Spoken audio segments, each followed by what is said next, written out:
Excellent. So we are talking about folks joining across Canada today, and this is incredible. I love the fact that we are all congregating tonight. We want to tap from this expert. We want to learn. We want to hear from them, and that is really what this session tonight is going to be. There's going to be session for Q&A, and please just keep your questions. Obviously, there's going to be time for that where you're going to ask all your questions and get all the answers and expert guidance that you need. Let's see how we can you know expand our horizon and our views, especially when it comes to real estate, talk about investing and talk about other things around those topics. All right, so let me stop here. I'm not the moderator tonight. I'm more like a hype man. I was invited to be the hype man. Hopefully I've done my hype manship. Good So job. right now, let me hand over to Femi. Femi is going to moderate this session. He's one of our members within the community, and he has also delved into real estate as well. A great guy. So Femi, please feel free to take it away. Thank you, guys, and let's make this session very, very, very engaging and impactful. Thanks, everyone. Awesome. Thank you so much, Osita. And first of all, I would like to appreciate on behalf of everyone here today, the executive of NIPCA, because previously these are conversations that we've not been having in the community. And people have taken this issue of real estate as secondary, whereas it's something that's very important. Owning a house, getting into real estate is beyond the roof over your head. It can actually lead to your financial freedom. So it's our time that we take this matter serious and our time that we put it on top of our priority. So thanks for organizing this. And to our speakers as well, I know how real estate can be. Your appointments could be 12, 15 in a single day. So to have 90 minutes to speak to people is a lot of ask, and we do appreciate you for taking that time out. And also to our audience, no matter how much we plan this and how fantastic we put it together, if you're not here, it's a total waste. So we want to also appreciate you that you've taken the time to join us today, even after a really busy day. But without further ado, so I would like to introduce our speakers so that we can be familiar with them. So starting from in no particular order, Jocelyn Nicholas, she's a realtor. She's a real estate investor with Keller Williams Innovation Realty. So if you want to just say hi to everybody, that would be nice. Hello, everyone. Yeah. Awesome. Thank you so much. We do appreciate your presence today. And moving on to awesome. Steve Ezwede. I hope I pronounced the last name properly. If I don't, please correct me. And he is a real estate broker with Royal Apache. Thank you so much. Would you like to say hi to everybody? Hello, everyone. Thank you, NIPCA, for inviting me once again. I appreciate every time reaching out to me to anchor your real estate masterclass. Thank you very much. I appreciate you all. Thank you. Awesome. Thank you. And moving on to our final speaker today, Preye Ukeko. She's a mortgage agent and an advisor with the Mortgage Center. Would you like to say hi to everybody? Hello, good evening, everyone. And thanks for having me here this evening. Awesome. In case you're wondering why we're talking real estate and mortgage, I mean, except you fall into the 1% that can afford $750,000 cash, you surely do need a mortgage to get a place. So that's why we believe that you getting a place has a lot to do with the mortgage. So it's very important that we have this perfect blend so that you can understand what exactly you need to do from ground zero to owning your home or even investing in real estate. But before we proceed, I think that the growth of this community, the growth of NIPCA rests on all our ends. So we do have a YouTube channel where we upload all of this content after these masterclasses. And I think right now we're 115. And the YouTube channel it's pretty needs your subscription. So I'm going to put it in the chat. Please kindly subscribe. And you're subscribing so that sometimes we have masterclasses in times that don't align with your schedule. You can always go back to the YouTube channel and watch, and that will be a fantastic resource for you. You can even share with your friends and family about anything that you feel will impact them. Again, we're building a community. We're not building a living room. We want to build an ecosystem whereby we create that enabling environment. And it's enabling where you share resources with your fellow people. So please kindly subscribe to the YouTube channel, and I'm sure you won't regret it. So thank you so much. So moving on, I would like to leave the floor for Steve Ezwede to pick up from there, and I'm sure he's going to bless us with his fantastic experience in the world of real estate in Canada. Thank you. Okay, so guys, welcome to this session. My name again is Steve Azude. I thank you, NIPCA, for inviting me again. Without much ado, I go to share my screen.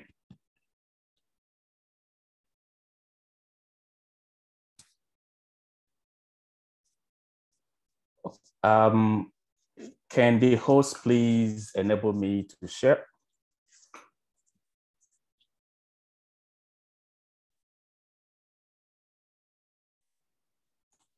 Can you hear me?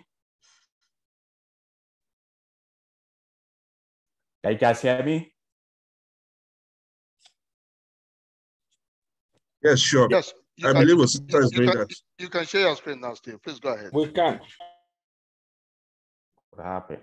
Steve, go ahead, please. Can you hear me? Yeah, I'm trying to see. Where is it? Share screen. Okay.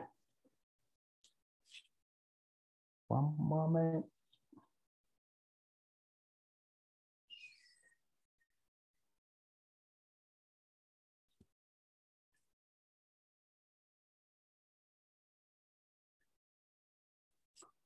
Can you see my screen now? Yes, we can. Okay, so I have only 25 minutes to get this done. It's going to be interactive. I usually have lots of slides because your president likes a lot of slide charts. She wants to see as many as possible. I may not be going fully detailed into those charts. The point is that I've prepared them just to help to enable us have some discussion. And I would like to make this interactive. So if I don't do justice on all of these slides, just know that I am limited by time. So I cannot be able to go through all the charts, okay? So thank you so much. My name is Steve Azude. I work with Real Life Signature. I help people to get into first-time buying, their dream homes, putting groups together. If you want to do joint venture partnership, whether you're buying, selling, that's what I do. I am on Twitter. I am on Instagram. I am on Facebook. I am on LinkedIn. I am on YouTube. So you can reach me. My business card is here. You can give me a call. You can call my office. You can have my email address. Everything is there. I'm only a phone call away, or you can chat me up. I know some people must have checked me out on LinkedIn. I do 2 Minutes Tuesday, where I advise and give tips on how you can grow your real estate portfolio, buy and sell. Nothing is too small for me. I do drive distances. I do, by virtue of my office, Real Life Signature, I do deals all across Canada. It's just tell me where you're looking for, and my office is there. Okay, let's dive in. Just to make it interactive, who's excited on what's going on?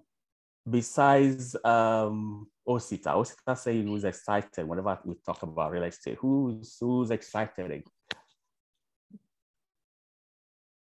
But it is not good. I see Jocelyn. That I'm limited by the number of people I can see.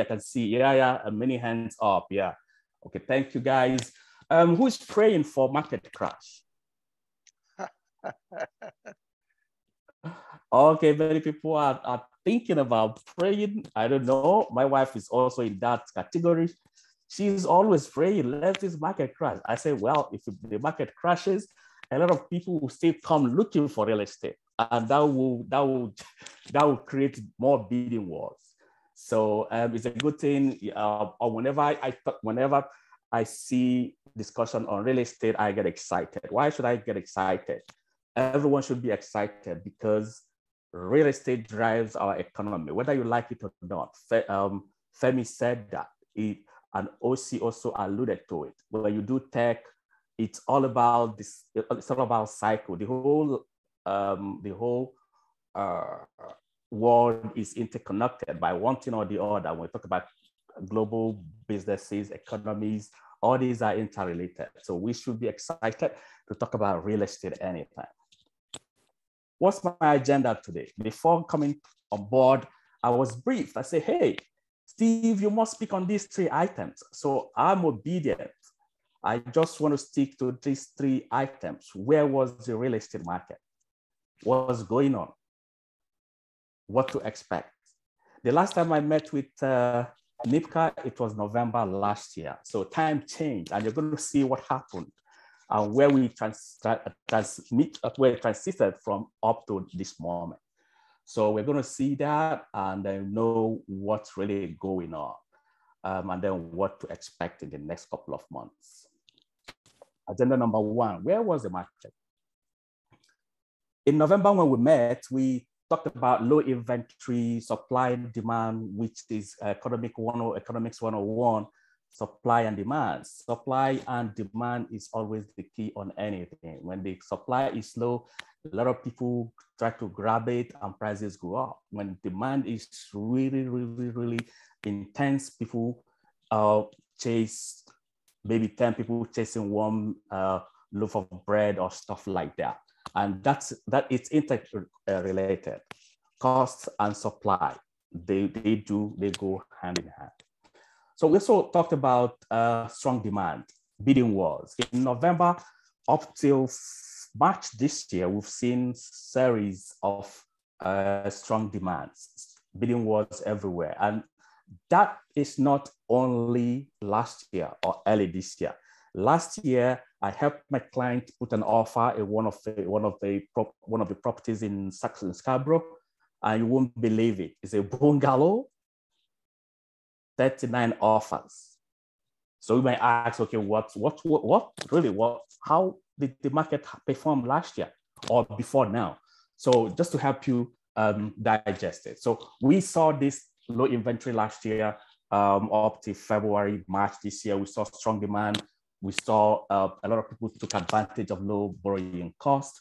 We know that supply chain issue continue to be the issue, even though that what we're talking about the past, there was really supply chain issues, and which is spilling over to now. We were in a situation whereby COVID-19 induced construction delays. So we saw delays, and when we get to what's going on, we might see that again. There was rumored interest hike. A lot of people went into the market, was crazy. I was seeing Nigerians everywhere. I said, these people will try you. These people will just overtake China, overtake India and this Canada. And we are doing pretty well. And I'm so happy that Nigerians are waking up, they are getting to know what's going on, and they took advantage of the interest rate hike prior to the interest rate hike in early March this year. So we saw bidding wars, a lot of people chasing one property. Talk about buyers taking advantage of low interest rates. The market was really overheated. Now, fast tracking now, what's going on? What's going on now is that we seem to be in global recession. It might not be officially announced, but some countries already know that they are in recession. And then the indicators are right there for us to either convince ourselves there is economic recession or not. So we generally see general economic decline, instability here and there, interest rate hike, which is a precursor to of where we are now. Interest rate hike. We remember when I go into the budget 2022, we can also appreciate what's going on. So what's going on now is that the interest rate hike is coming to be with us. In November, we talked about people taking advantage of the low interest rate to dive into the market. They really utilized that moment, but now that the interest rate hike has come into play, a lot of people are sitting on the fence to see what is really happening. And so that's what is happening. So when the interest rate go up, a lot of people will sit on the fence and see, let's gauge the market. Let's really understand. Let's really appreciate what is going on. And we don't blame a lot of people. Presently, we see inflation at 7.7%. Don't blame only real estate. It's across everywhere. Gas is going up, grocery is going up, cost of living is everywhere. So if you are thinking about, the market should crash, don't forget that every other thing is also on the rise. Supply chain issues still on. We saw that was the case before, and now we are still witnessing supply chain issues. There's adverse supply shock, so which means from supply of toiletries, baby formula, groceries, you see stabilizing. Some manufacturers are kind of squeezing the content of their products. There's confusion everywhere. Everyone is confused. There's lack of market. There's lack of market confidence. If you ask me, hey, Steve, are you really sure what's going on? I will tell you, no, I don't. If you ask anyone, no real estate agent can tell you exactly what is going on. Jocelyn cannot even say that. So we are in a state whereby we are watching to see what is going on. But one thing is sure, change. The real estate market is a cyclic event. So if you are coming into the market right now, you might think, okay, this is the end of the world. No, it is not. It has happened before. As a matter of fact, Canada has gone through 5 recessions. This is the 5th one since 1970. So if you think about this, you see this is a continuous process. It's going to correct. We are seeing correction right now, and prices are stabilizing. And a lot of people will drop off and they'll say, oh no, forget it. I'm not doing this anymore. But you're going to see that in the next couple of weeks, recession only happens between 3 and 9 months. And that recessionary period might be a time for you to get a bargain out there. All you need to do is just keep active in the market, get a real estate agent, get a mortgage agent, a professional, your lawyer, anyone who's a professional in real estate to tell you what's going on. Just keep being educated. I talked about budgets. Actually, this is the precursor of where we are now, despite the fact that inflation has gone in, but then the budget of 2022 really put things in perspective. With governments, with politicians trying to promise heaven and whatever they want to do. Sometimes they get it wrong. We're going to see what the budget proposals, how the budget proposals will affect the market. So they promise, but some leeways are being created anyways, creating some difficulties anyways for first-time buyers. Why should government increase property taxes if you want to help first-time buyers? You shouldn't do that. Okay, so home buyer savings account. So a lot of people can take advantage of the home buyer savings account. If you have up to 40,000, you are allowed to save on to contribute only $8,000 a year for you to take advantage of that home buyer savings account. Maximum will be $40,000. There's multi-generational home renovation credit tax, which the government is promising.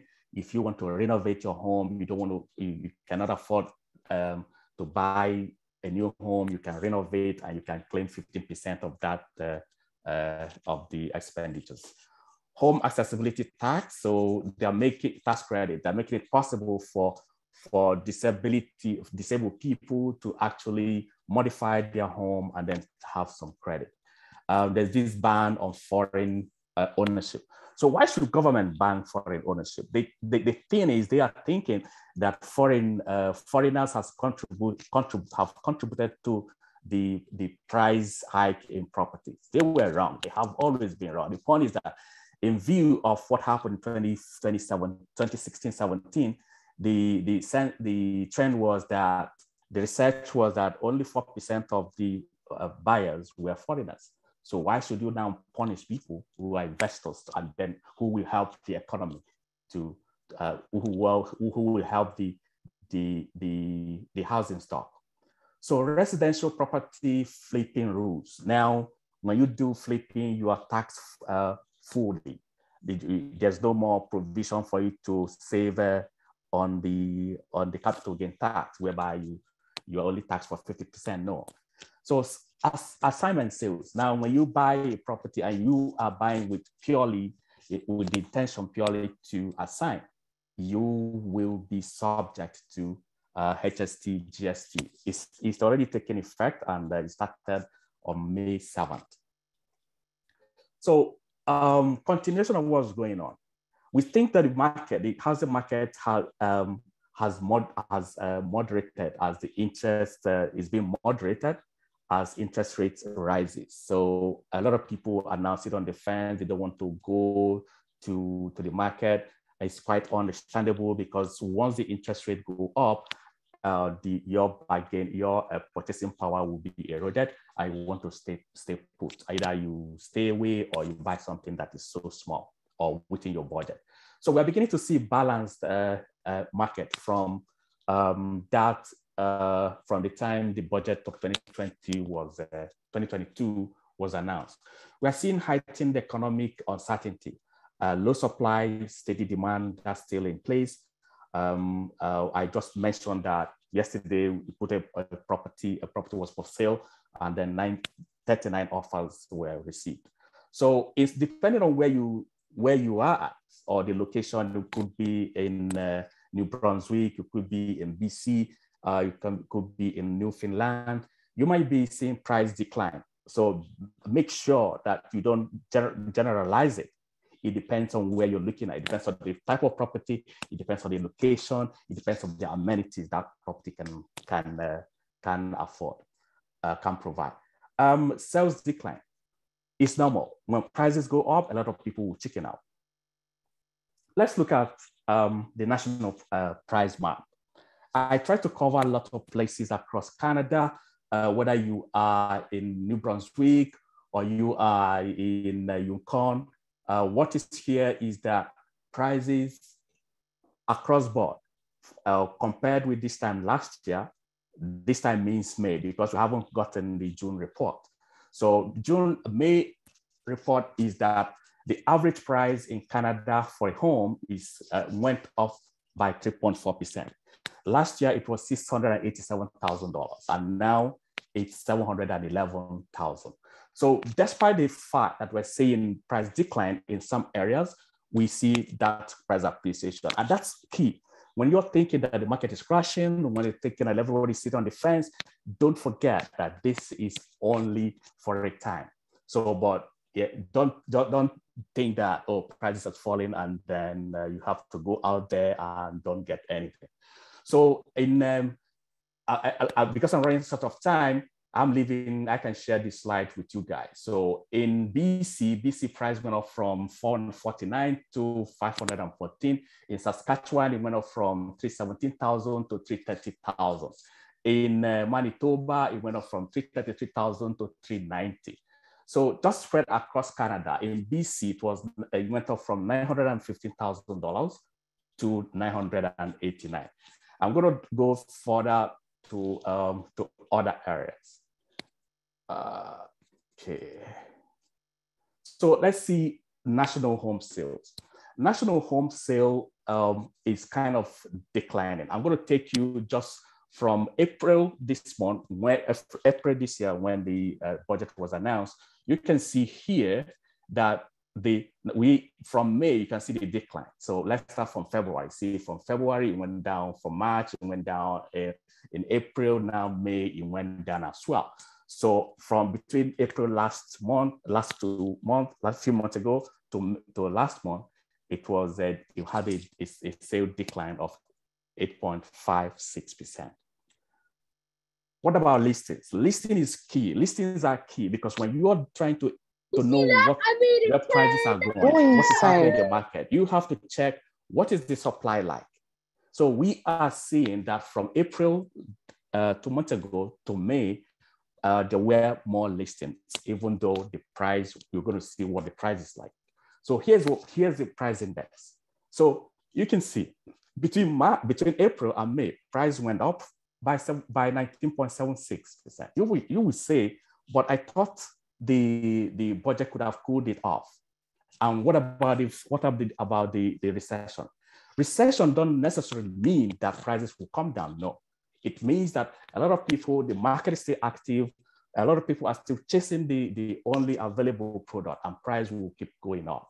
I don't want to dwell too much on these slides, but just to give you a perspective where things are. What is going on now is this chart is the Market Watch. Market Watch is using every day. Yesterday was July 22nd, and you can see the number of listings was 783. Price, if you're looking for deals in the market, there are deals that have properties that have decreased their prices. So, but you can see today, total listing was 325, but price decrease was 81. So if you're looking for deals, you can always get deals. Just get your real estate agent to show you something. Okay, I tried to show this particular slide. The reason is this, that whether you're thinking about about putting off your your real estate search on hold, just take a look. From year 2000, you can see what's going on. Look at 2008. That was when the global crisis happened. You can see prices came down, but see what happened. Price went up again. So what I'm alluding by presenting this chart, you're going to see that despite the fact that we are in a recessionary period, understand and bear in mind, if you're shopping, if you're looking for real estate, you're an investor and you want to go into the market, there might be room for this, for you to go through this. Be on the lookout. Do not waste too much time. You might be an opportunity out there now to grab a deal before it shoots up. Here is 2018. You can see what happened. It came down. Here in 2020, look at this small place, COVID and stuff. But again, it went right up. So it's a cycle. There are seasons when prices go up. A lot of people, challenges in economy, recession, global recession, tight purchasing power, things go the way it is going. It hasn't changed. It's still the same thing. According to Sean Katchett, he said, ultimately, this has been expected and forecast for some time. A slowdown to more normal level of sales activity and a flattening out of prices. So prices are flattening depending on the product, underline, depending on the product. So what is surprising is how fast we've got here. Trev, let's look at some Trevs.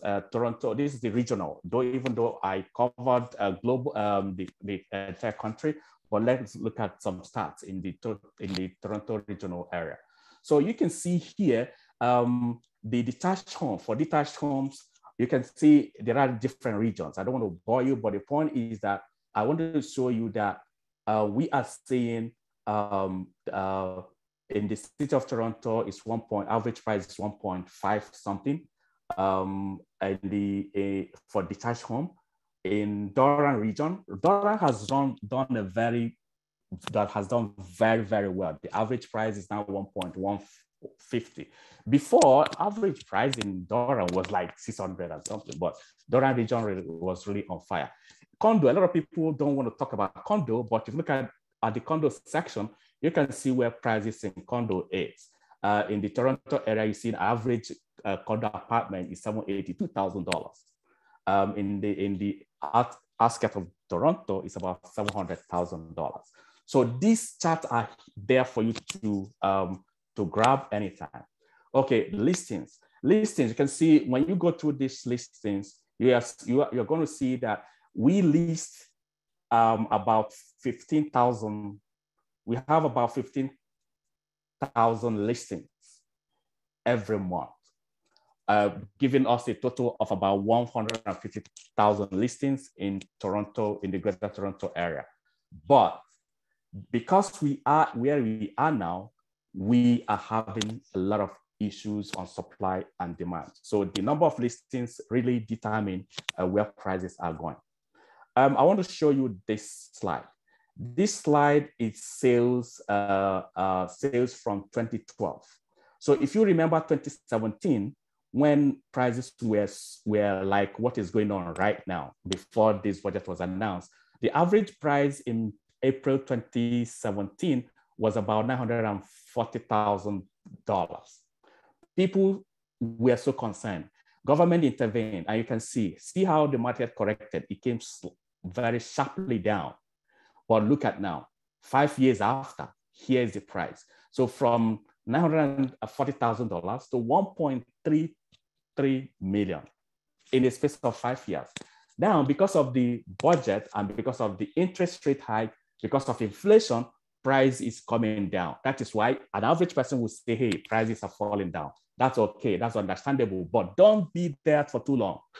Don't wait for too long. If you want to get a deal now, get a deal now before it goes back up. Like I said, recession happens between 3 and 9 months.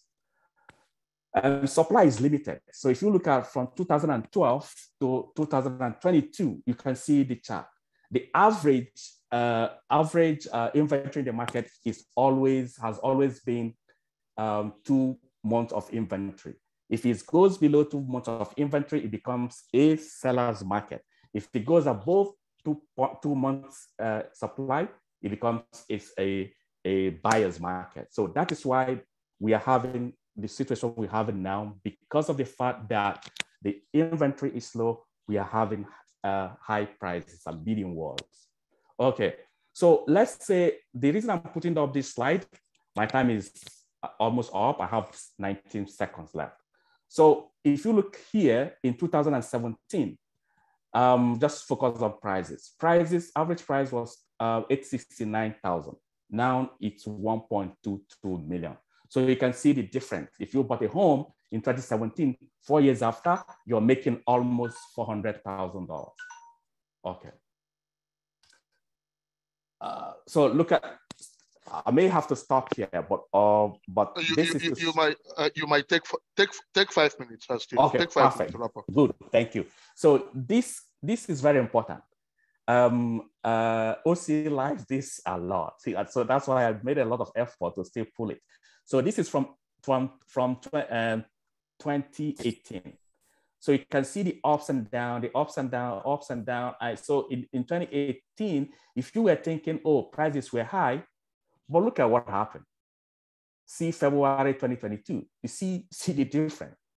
So always look at real estate from the point of view that it might be something might happen.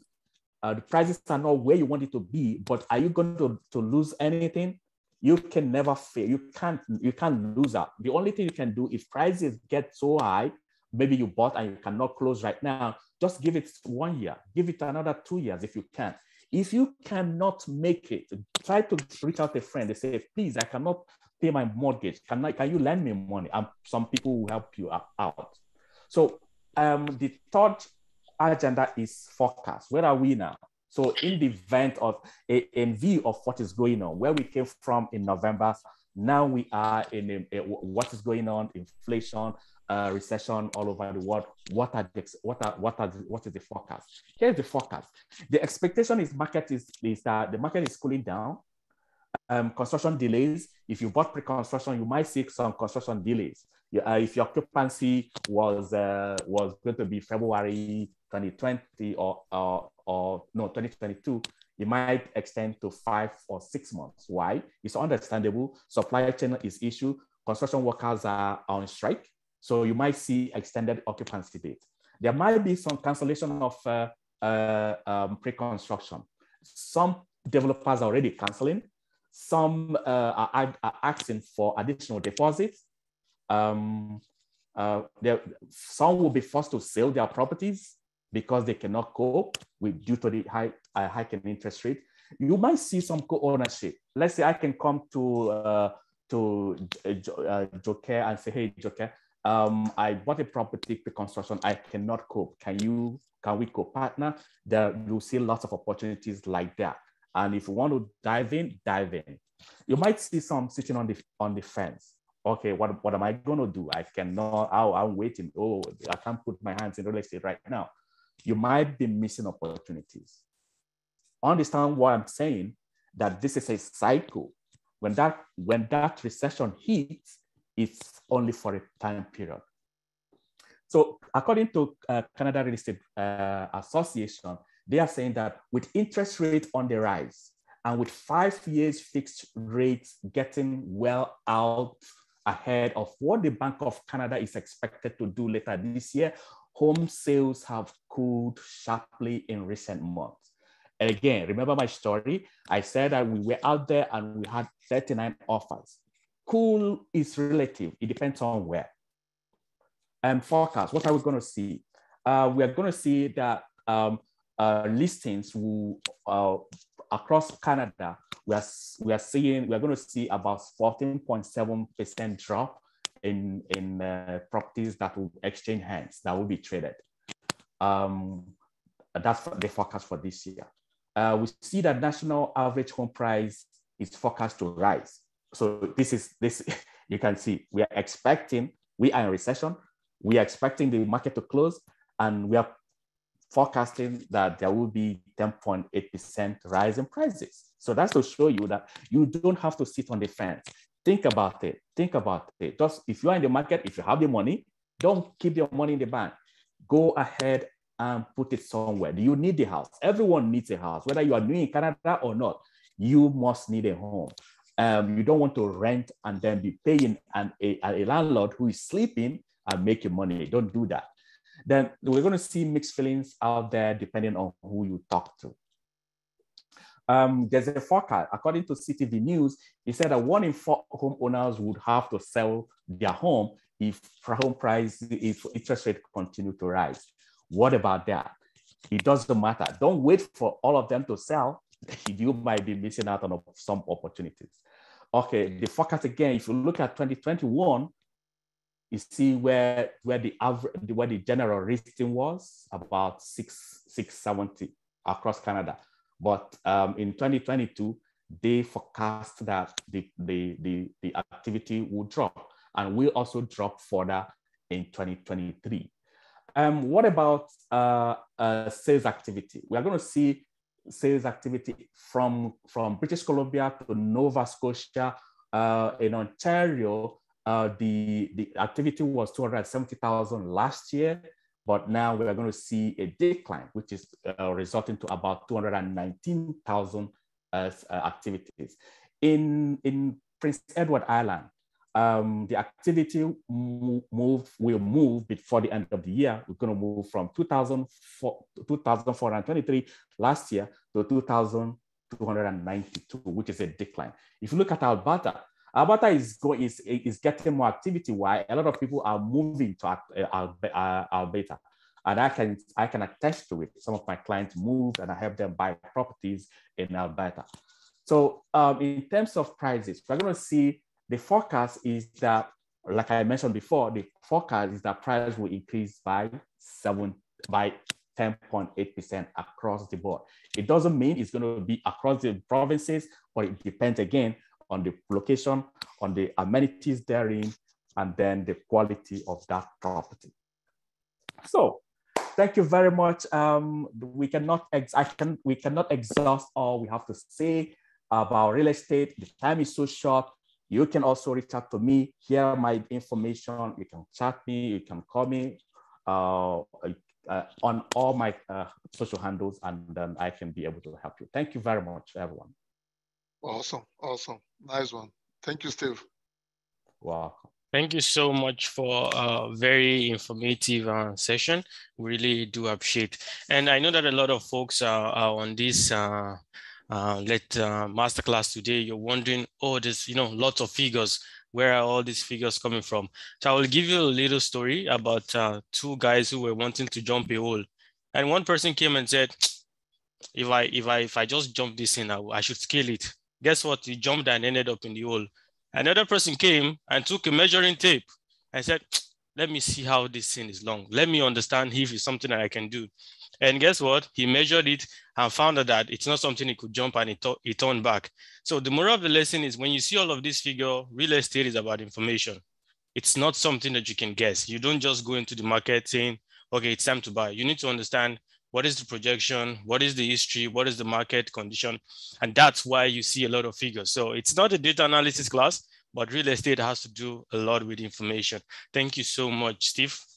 And moving on, our next speaker is Jocelyn Nicholas, and she's going to be talking to us about the multi-million-dollar question, which is, okay, we've seen all of the figures, we've seen all of the story. Should I buy or should I keep my money? It's a question that is on all our minds, and we'll be relying on our expertise to, give us information on how we can, decide moving forward. So I'm going to the mic for Jocelyn. Thank you so much. Thank you very much, Femi. I really liked what you said there. Give me 1 second, let me just show my screen. Okay. Can you see my screen? Yes, we can. Femi, I just wanted to say that I love what you said about getting educated and basically not gambling. I see a lot of people there who gamble, or they listen to other people. They don't do their due diligence. They don't take the tape measure and measure. So I'm glad that you said that, because it's very important in real estate. We're not gamblers, we're investors. So we need to know what we're getting into. So that's a really good point. I also wanted to thank you, Steve, because you had such a thorough presentation. And welcome. I love, I'm a data fanatic, and I was just looking at the data, and because we're pulling from the same data, some of my slides are actually very similar to yours, so I'll skip those. But that was very thorough. Thank you very much. You're welcome, Jocelyn. So for those who don't know me, my name is Jocelyn Nicholas. I'm a real estate investor. I'm also a full-time realtor. My background comes from economics. So I came to Canada in 2011 to study at McMaster University. So I did economics there, and then I did my master's at Laurier. And from there, I worked for the Ontario government as an economist. So my investment journey started while I was working as an economist. My husband and I, my husband at the time worked for an engineering firm. And to be honest with you, we didn't love our jobs. So we decided that we wanted to explore something bigger. So at the time, we had a property in Toronto. That was 2014. And we didn't think that real estate was what's going to bring us back. But seeing how our property was performing, I became curious. And then one day, I attended a presentation and somebody was talking about real estate investing. So I am glad that everybody's here today. If you can take away one thing, is that real estate investing is possible and it's being done. For me, that was a big eye opener. So that was in 2014. We had one property. So even though I didn't do anything in that year, I knew it was possible. I was always curious and I was open. I wanted opportunities. I didn't know how to go about it. So we connected with the right professionals. So in 2014, our property, you know what happened in Toronto, properties were tripling in value. And that happened for us. And we were able to refinance that property, buy a second one, refinance, buy a third one. And that's how we built our portfolio. So right now, as I'm speaking, 8 years later, we have properties in Hamilton. We have properties in Niagara. We have properties here in Guelph, because I live in Guelph. And we also have properties in Kitchener, Waterloo area. And I am very passionate about creating wealth through real estate, because I've seen what that has done for my family. We finally left our jobs. My husband left his engineering career. I left my economist job, and now we're working together in real estate. And I love the freedom that has given us. Not only that, I love the security it's given us, because while we were earning money, the true game is actually in creating value, creating money, so to speak. I feel like we can never earn enough, but you can create enough. And what I mean by creating is bringing value to the table, such that you're paid for your talent and what you're doing, and I'll get into that. So that's basically where I'm coming from. We've been doing that for 7 years. A lot of people talk about horror stories. If there's also another thing that you can take away from my story, is that be careful who you listen to. You're gonna listen to this one guy who made one bad move because they didn't do their due diligence, and they tell you their horror stories. I am thankful today to say that in the last 8 years, we've been doing this. We've never had a crazy bad experience. So we've never had a crazy tenant. We've never had, and I'm thankful for that. I realize that there's also, God in that situation. But I also want to tell you that the horror stories you hear are very subjective, and be careful who you listen to. Be careful who you take advice from. So today we are gonna briefly look at the current market condition, because Steve has already done that. So I'm not gonna spend a lot of time, but we're gonna look at practical advice and examples of what real estate investors are doing. And then I have 3 questions that a lot of people ask me all the time. If we have time, I'll cover those. If I don't, I'll just wait and cover them during the Q&A session. So as Steve said, there's been changes in our market where interest rates are going up. Government regulations are changing. One's targeting foreign buyers. We have inflation. We have the war in Ukraine. And we also have the provincial election year here in Ontario. And I find that every time we have a provincial election, prices in real estate will slow down because people don't know what to do. They don't know which government's going to continue. And a lot of the times things slow down a little. So we do have that, a lot of uncertainty in our market. And as a result, people don't know what to do, affordability has gone down because rates are going up, so that person who could afford a home at, let's say, 2% interest, now rates are on average about 3.5 to 4%, their affordability changes. So now they have to reimagine their ability to purchase. There's also fear of what could happen. And I've spoken to a lot of people who are like, I don't know what could happen. What if things crash? So people are holding back due to that. And also there's people who are just looking for an even better deal down the road. And for me, what I say to these people is know exactly what you're looking for, because a lot of the times people say, I want a deal, but they don't really define what the deal is. So a lot of my clients, what we say is, let's sit down and define what that deal is. What are we looking for? Are we looking for, let's say, 30% below market value? Are we looking for cash flowing assets? We need to define it and know what that better deal is. Another problem has been people just having no direction at all, lack of direction, and not knowing what to do, especially and this is very realistic. A lot of people have not lived through a recession when they have to make big decisions like this. A lot of people are just going through this for the first or second time when big decisions are at the table. So people have no clue what to do. And the best solution to that is definitely getting educated. And instead of being afraid, getting educated and seeing where investors are going. I, for one, I've been learning from people who are ahead of me throughout my career. So I would recommend that for those people who are having these challenges right now. So as Steve was just saying, I'm not gonna spend time on this slide. It's just showing increased supply of homes in the markets in the last couple of months. This data is for Waterloo region. So on average, in December, this is when we had the lowest number of homes on market. We had about 400 homes on market. So new listings are coming to market.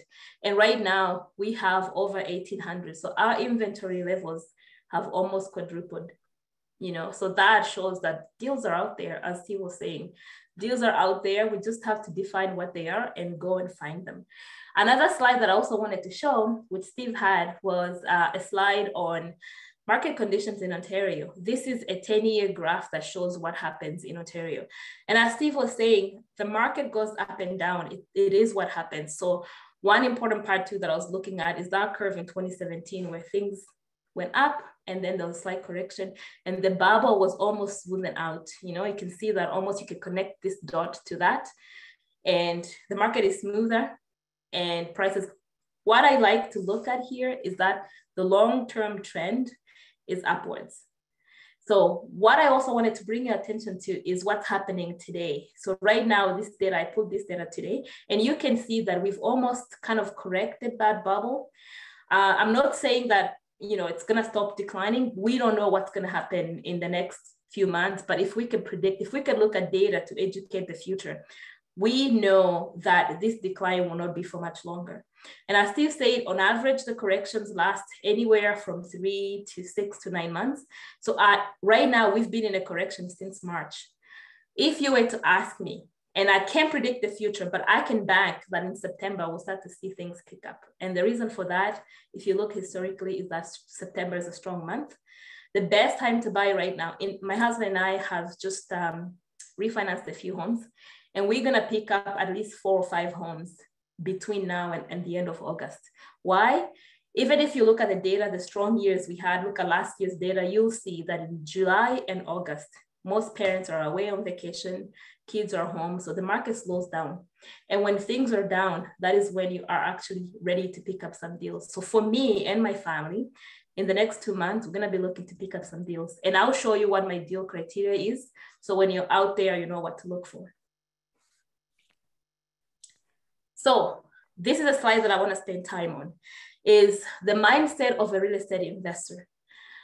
When I say this, I mean, what should you be thinking about? Instead of being afraid and being in a position of weakness, be in a position of strength and say, For me, this is how I'm thinking. Instead of focusing on market conditions, which we know go up and down, I am focusing on deal criteria. What am I looking for? What that means is I need to know exactly what I'm looking for in a property that I want to purchase. It's very good to know what's happening in the market, to know where the average price is, to know the trend, and to be well aware. But more important for me, when I'm looking at a property, especially in a market like this, I want to buy a property that is at least 30% below market value. And when I say market value, I'm talking about today's market value, not January's market value. So I'll give you an example. Yesterday, a client of mine bought a condo here in Guelph for $580. The same day, in the same building, same unit, 2-bed, 2-bath, somebody paid $635 for it. So it's just a matter of knowing exactly what you're looking for, knowing your numbers. My client is thrilled. I told him today, he's thrilled. He can't even believe it. Why? Because knowing exactly the deal criteria, knowing what we're looking for, and don't let anyone convince you that it can be done. It is being done. That is what we're doing. Right now, as I'm speaking to you, I'm planning to buy 5 homes in 2 months where I get them for 30% below the current market value. So another thing that I'm looking for is when I look at deal criteria, I'm looking at cash flow. Cash flow is very important because in a market like this, where things are going down, you don't want to be putting money in a property. If you're putting money in a property at the end of the month, I know a lot of people who bought pre-construction and they have to put money into it to hold it long-term. That is actually really hard to do, and it's hard to scale. How much money do you have from your salary that you can afford to pay properties as you hold them? So my husband and what we've done is that all of our properties are multifamily. So we don't have a single family home. And the reason for that is because we believe that single family homes are not meant for profit. They're meant for people to live there. So for that reason, we focus on duplexes, triplexes, fourplexes, and up. We don't buy anything that's just one unit.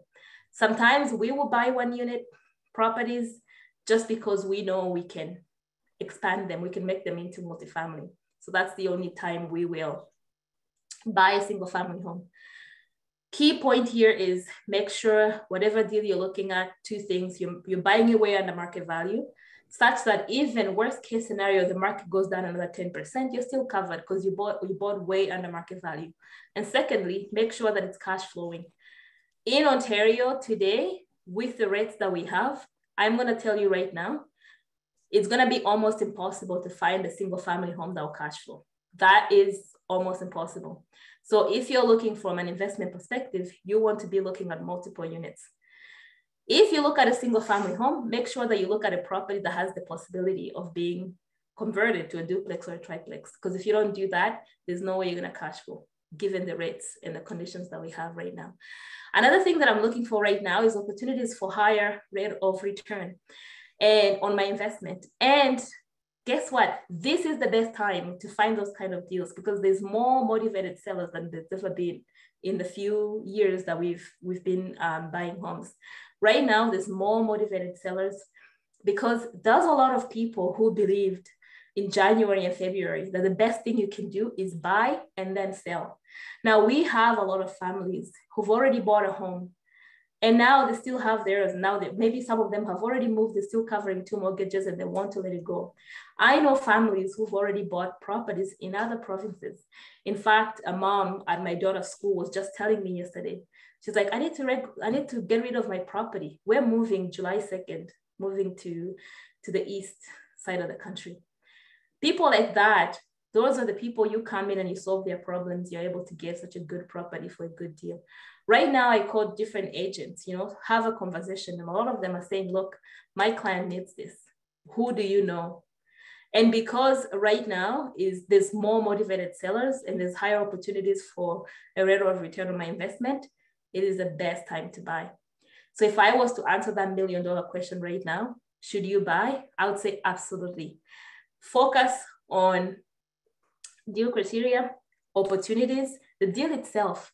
I've had my clients say, I'm not in a position to buy. And I'll say, if I bring you a property for $200,000 detached home, will you buy it? And they say, yes, I will buy it. Which brings me back to my point. Get clear about what you want and then go out and find it.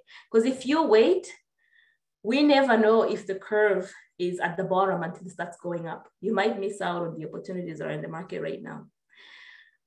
Another third point that I wanted to focus on is education and strategy. Instead of being afraid and not knowing what to do, I would say get educated, you know.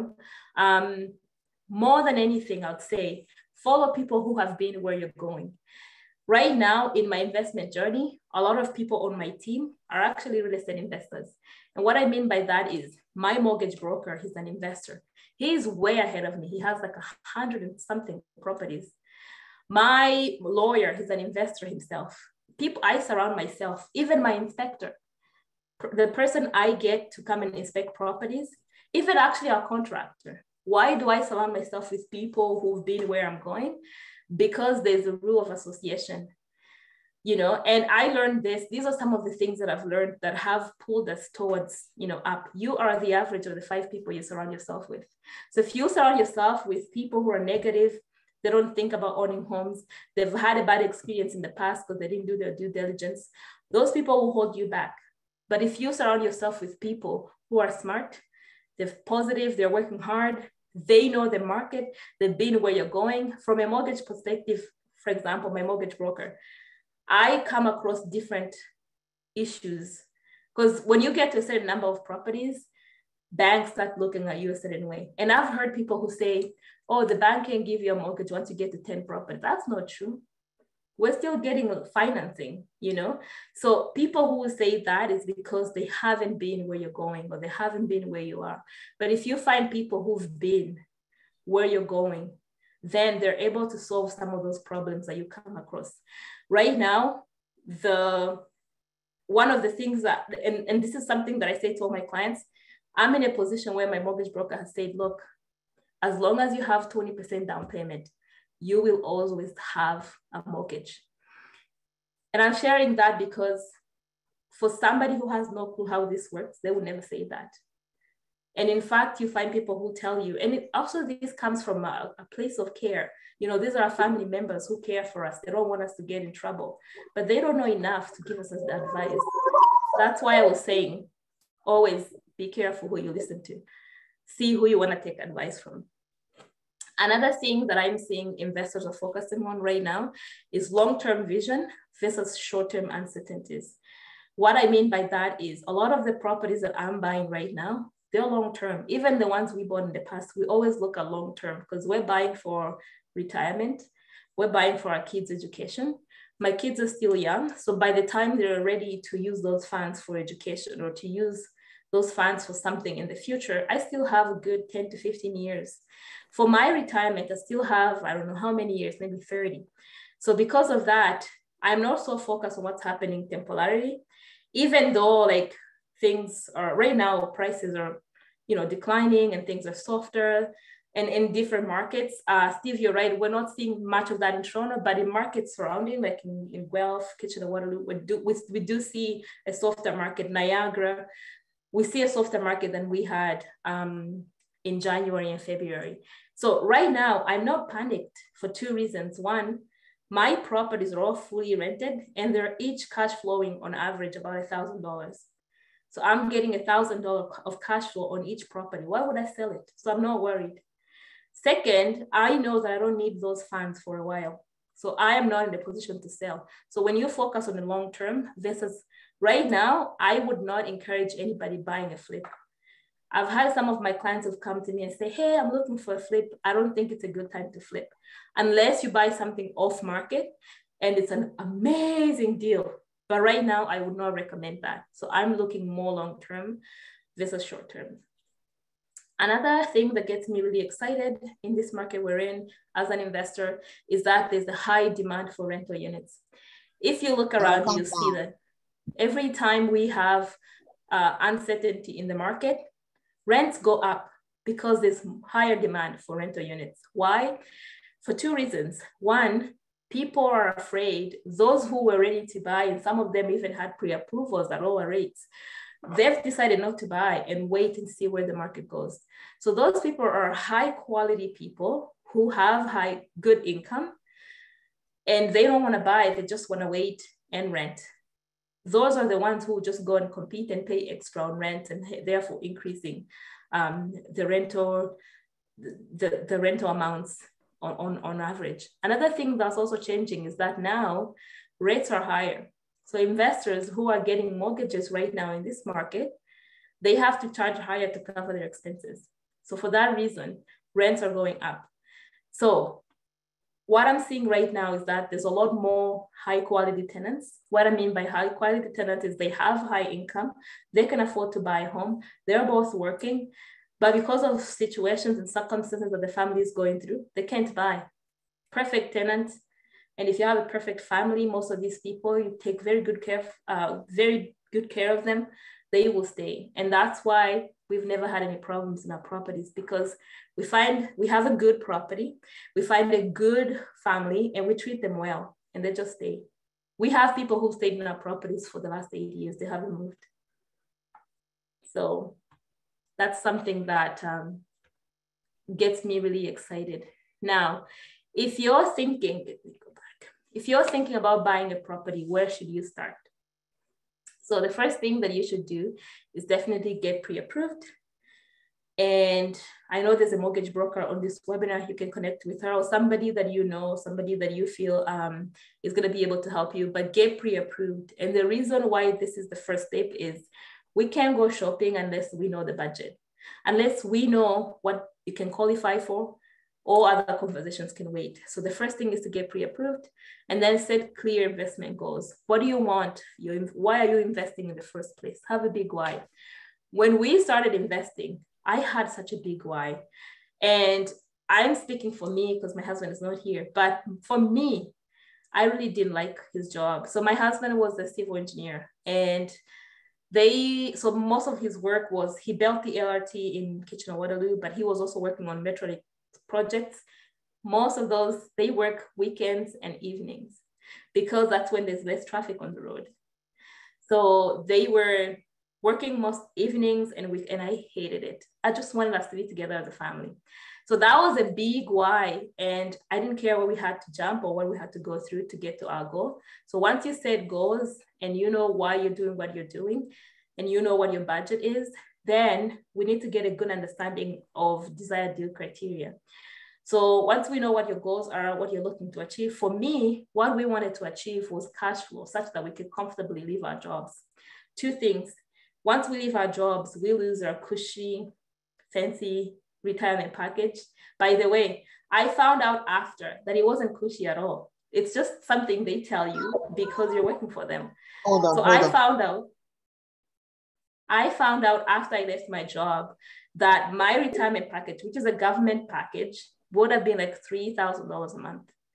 And with inflation, that is not anything. That's nothing. What is that going to be worth? Probably nothing. But this one property that I bought, for example, just that one property, the cash flow coming from that, if it's paid off 30 years from now, it's going to be more, maybe 5 times more than what I would have gotten.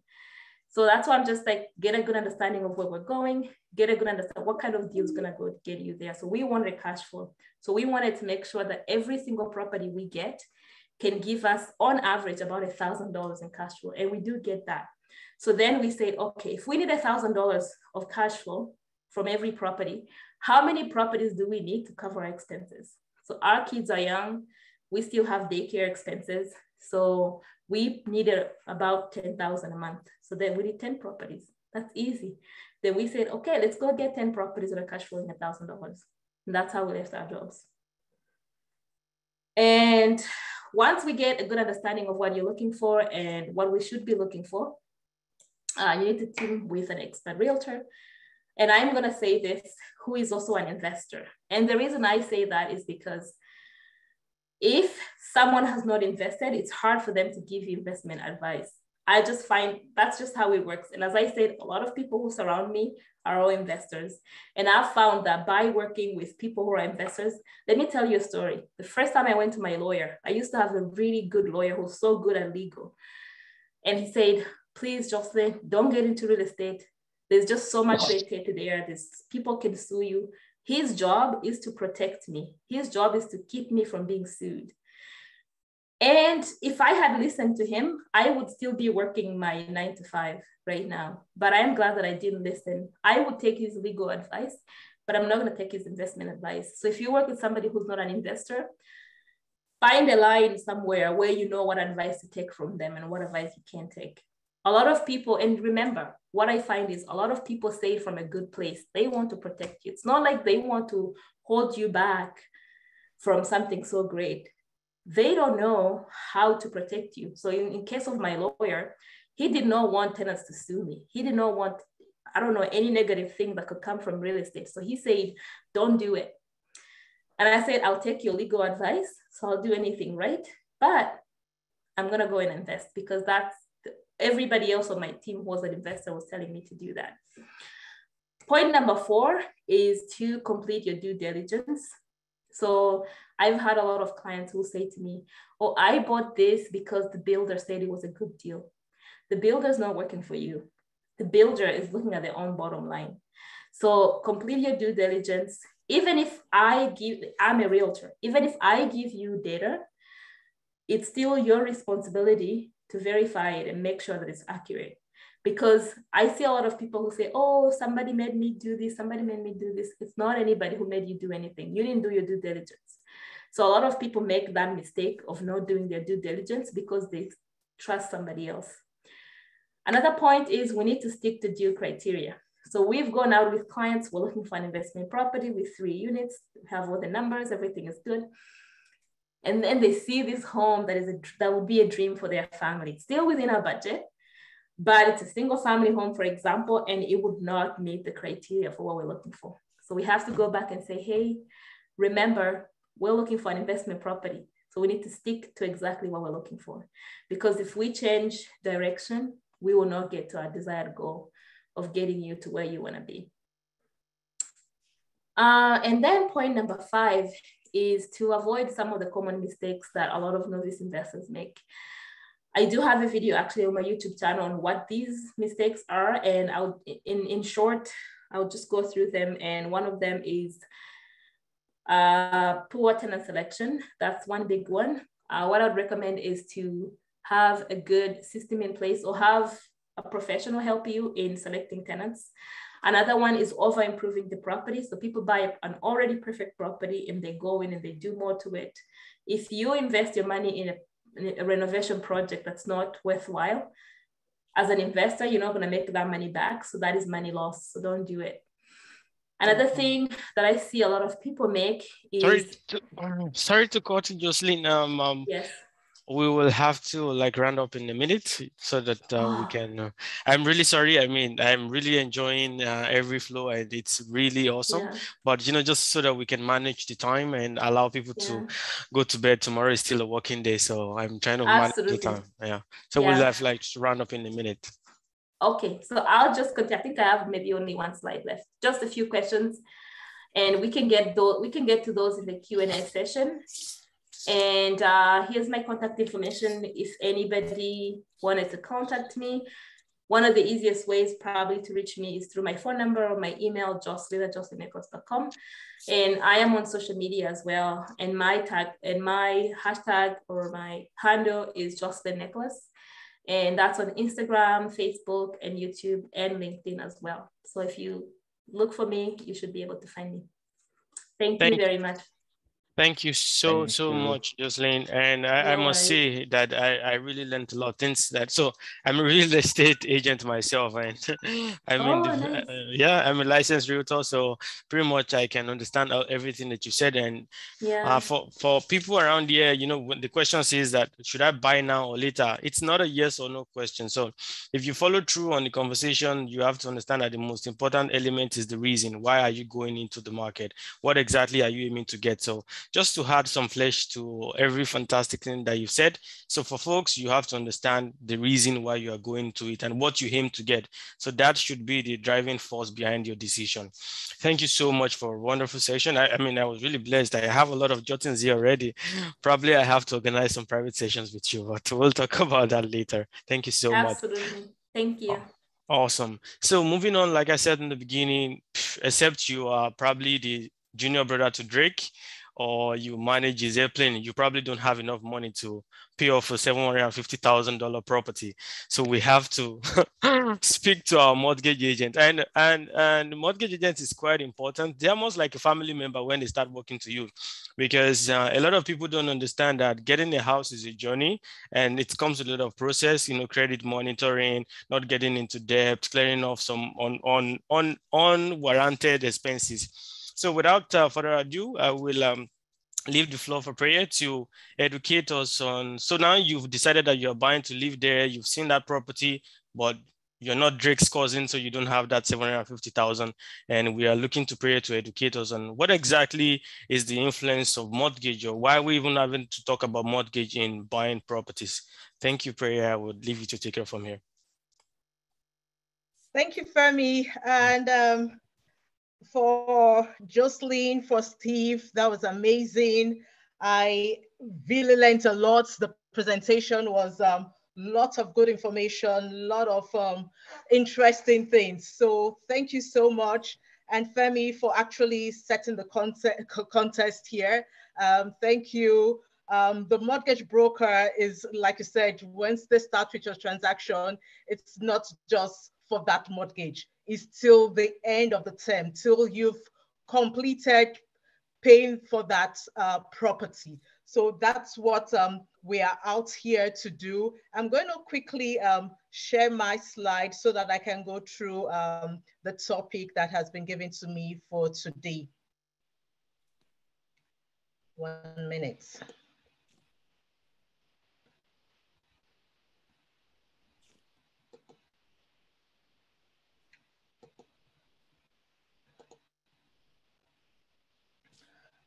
Okay, so I'm hoping that you can see my slide. Right now, I am not able to see the call. Yes, we can see it. Okay, awesome. So my name is Priye Ukeko. I'm a mortgage agent with the Mortgage Center. And you can reach me on my cell number. I have my cell number out here. You can also reach me through my website or my mortgage app. I work with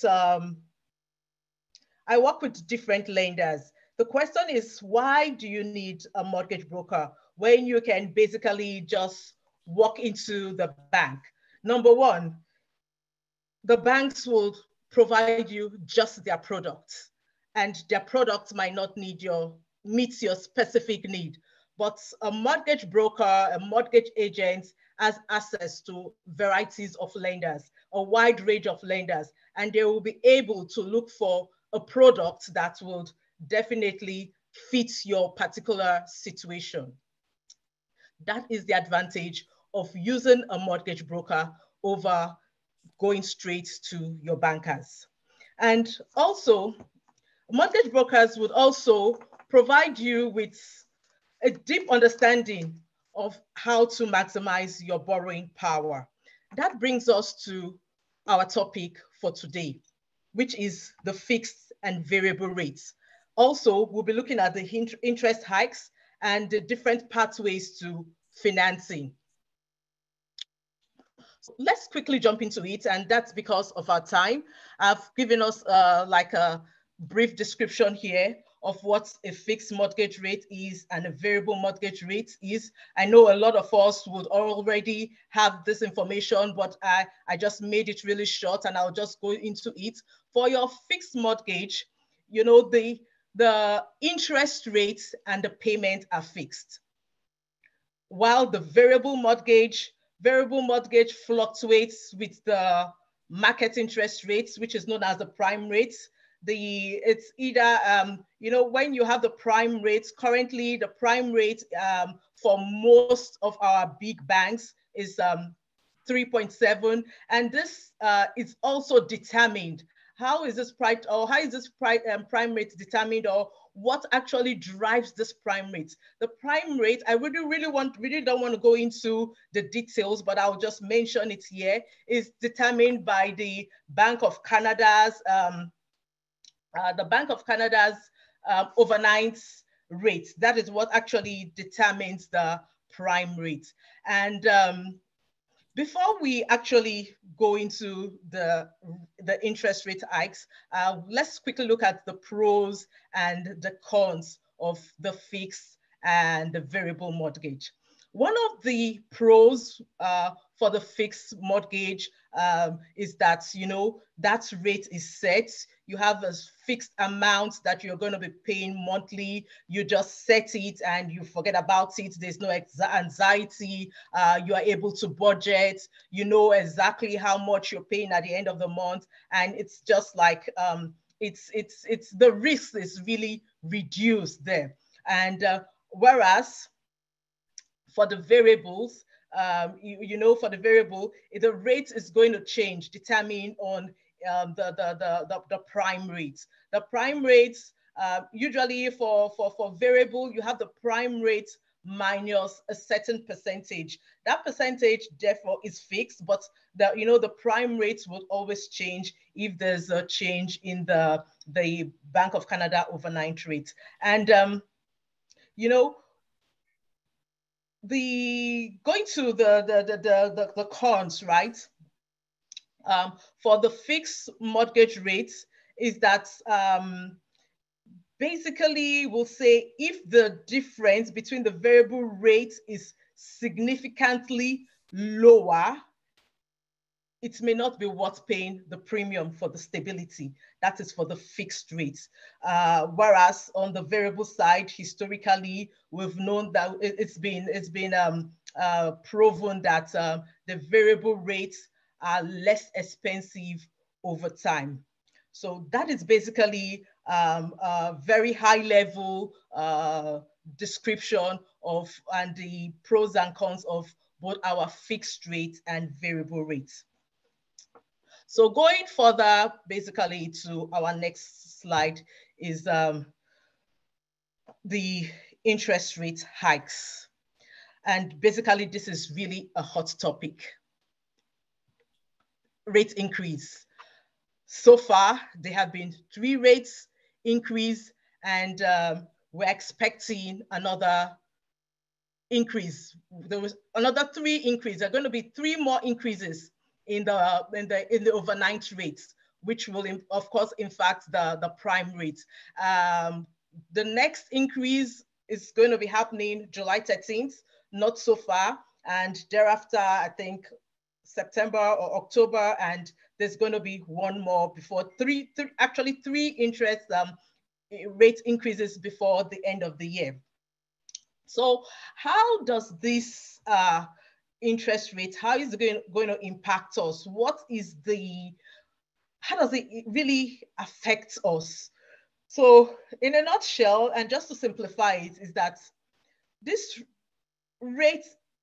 increase will impact the first-time home buyers, will also impact those that are looking to refinance their homes, those that are basically looking to maybe port their mortgages.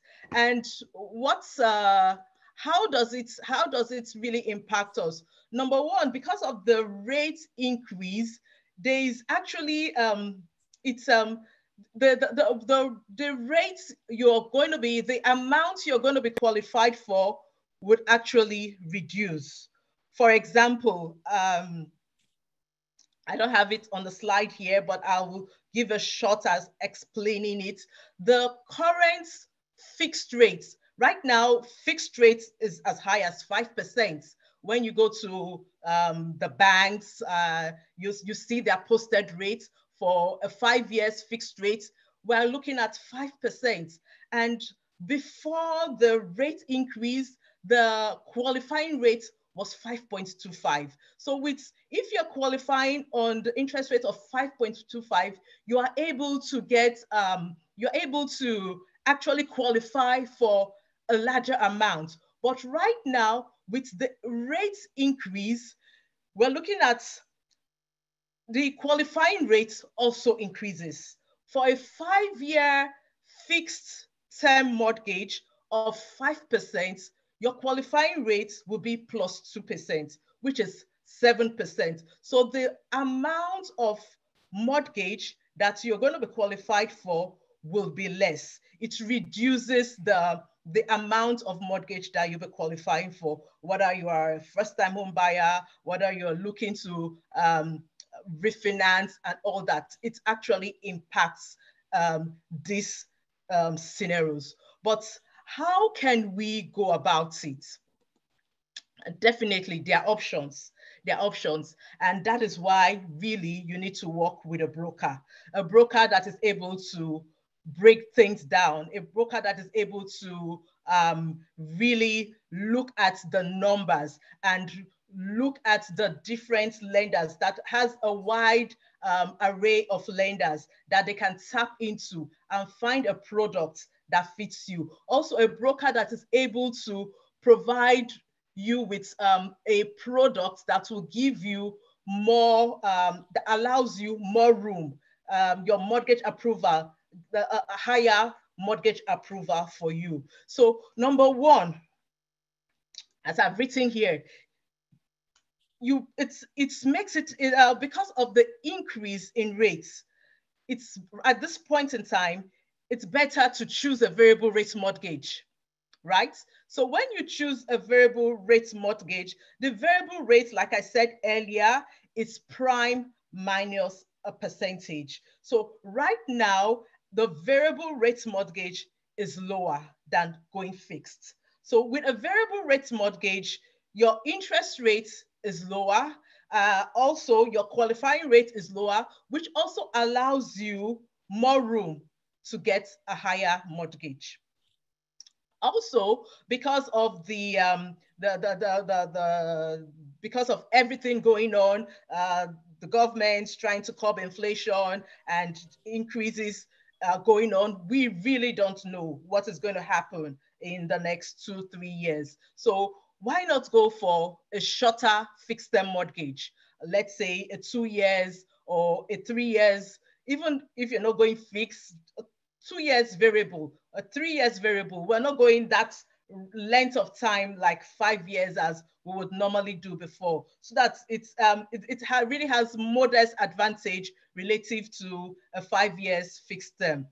Another thing we could do, like with the with working with a mortgage broker, you have the A lenders, which are the banks, the 5 big banks. We have the B lenders, we have the C lenders, we also have the private lenders. And, these are lenders that, their criterias are a little bit flexible, not as stringent as the A lenders. So working with a mortgage broker, we're able to also harness, or we're able to leverage those other lenders that would be able to working with them, we're able to get more. We're able to get that approval for that. We're able to get that approval that will enable you to actually get the mortgage for the kind of property that you actually want. Then also credit unions might fall also under probably the B side or the C side. They are provincially regulated, and they can actually qualify the borrower for more than would have gotten in the going directly to an A lender. So basically, because of time, and also I really have just kind of limited, as in just fixing on the rate. This is basically my topic. So this is basically what I have. We're looking at the options, and like I've said before, you can give me a call and I'm able to walk with you, look at your particular scenario and walk you through the different options that are available to get a mortgage. As Steve has said, there is no best time. We looked at the trends. It has actually come down, but it's also getting to that point where it begins to go up. So if you decide that this is the time you want to buy, you want to invest, you want to refinance, you want a second mortgage, you even want a third mortgage, you want to consolidate your debts, reach out to me. definitely I would work with you, not just for only one transaction, but all through this transaction until you're able to actually successfully conclude all your transactions. Thank you very much. Awesome, awesome. Thank you so much, Maria. Thank you so much. Again, I cannot, overstress the importance of mortgage agents in your journey to owning a home or investing in real estate. Like I said, it's almost impossible if you don't have all of your money. Thank you so much for a wonderful session. And right now, we're expecting that we go to Q&A. But before that, everything that we have today will not be possible without the community. And what is the community? It's our people. I know there are so many people here who are coming for the first time who are not even a part of NIPCA, and we're stronger together. The numbers makes us stronger. So I'm putting now in the chat, it's the form to join NIPCA. So please, if you're here, if you're not a member of NIPCA, we're able to do this because we have the numbers. We need you to fill the form. Let us get to know you. Let us build this community. Let us know who you are so that when you reach out to us, you're not reaching out as a stranger. So please kindly look in the chat, register to be a member of NIPCA. So thank you so much again, Priya, for a wonderful session.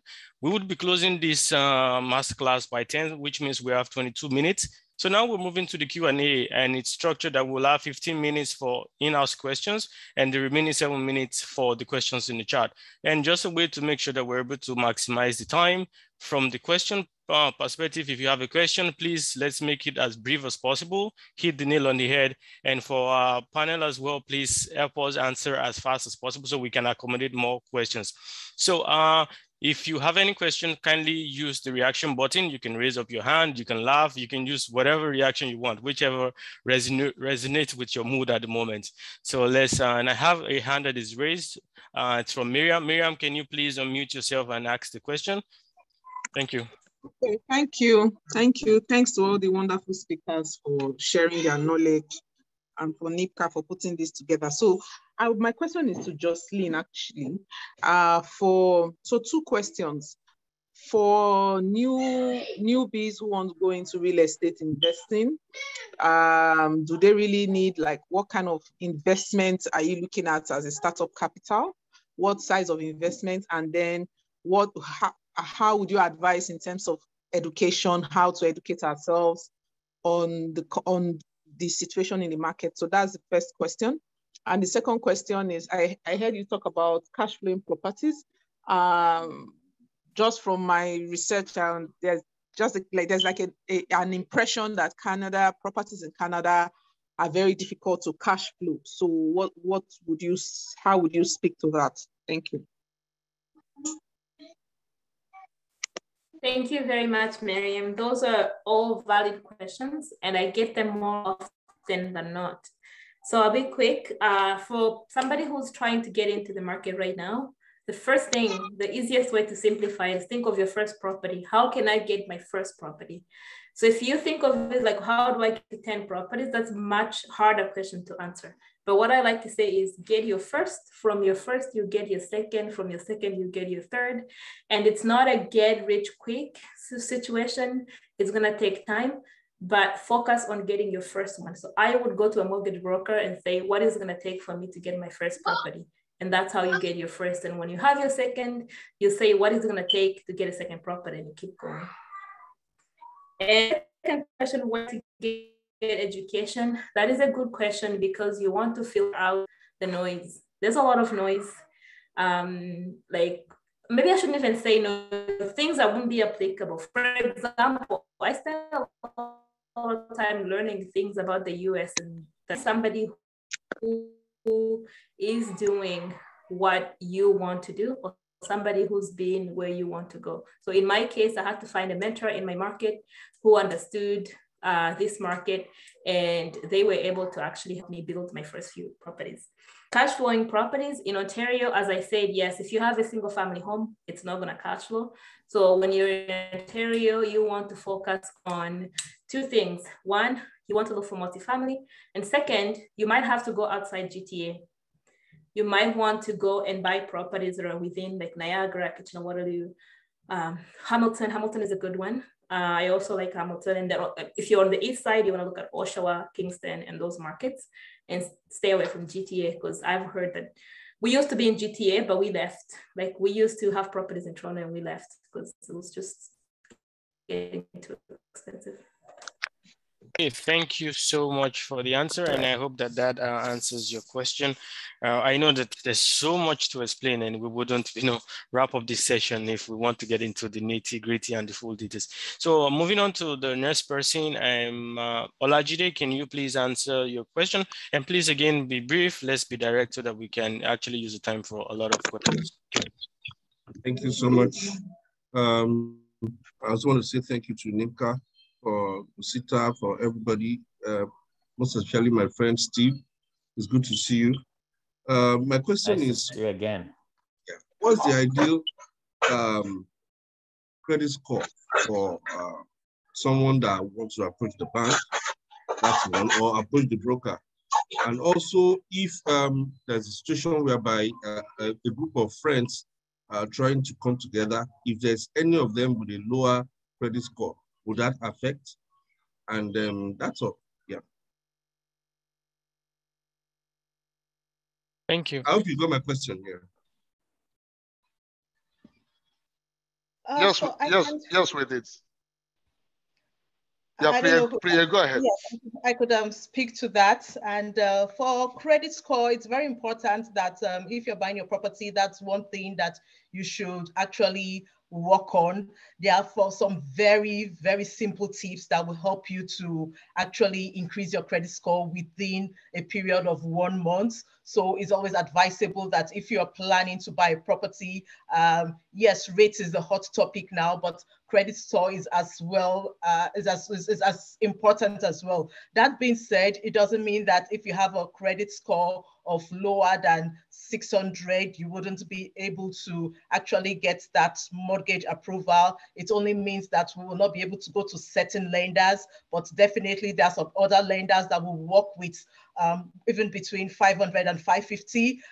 Definitely the lower your credit score, it's going to impact on the interest rates that you'll be giving. But that being said, overall, it makes sense to just take a couple of weeks, work on that credit score, pay off up to maybe 15% or the balance on your debt, so your credit cards, your line of credit, will just work on that. Make sure we get like up to 10 or 20 points increase in the credit score before we go for our application.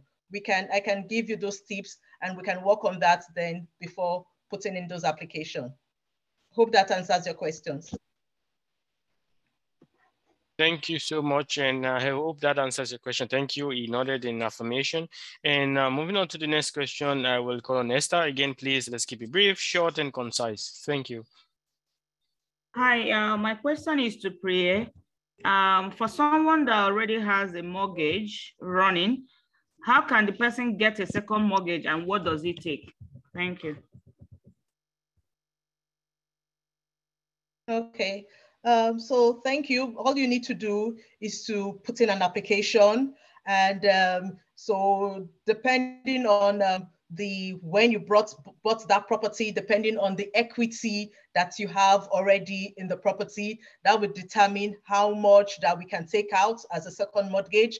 And there's a lot of we definitely, if your first mortgage is with an A lender, we can go B lender for the second mortgage. But if it's a B lender, we might have to go to the C or to the private for the second mortgage. So there are a lot of criteria that would need to consider. It's not just one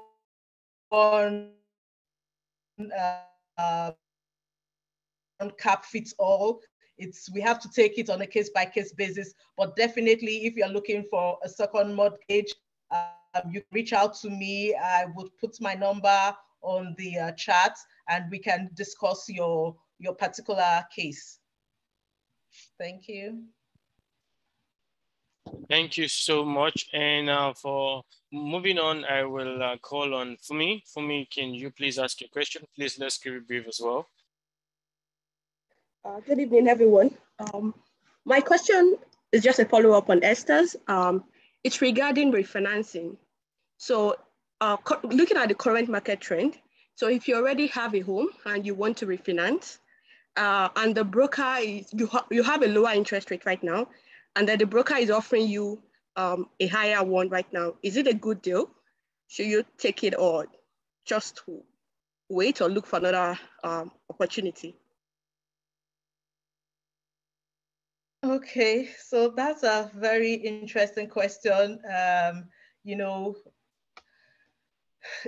and you know, it's there are a lot of ways to go about it.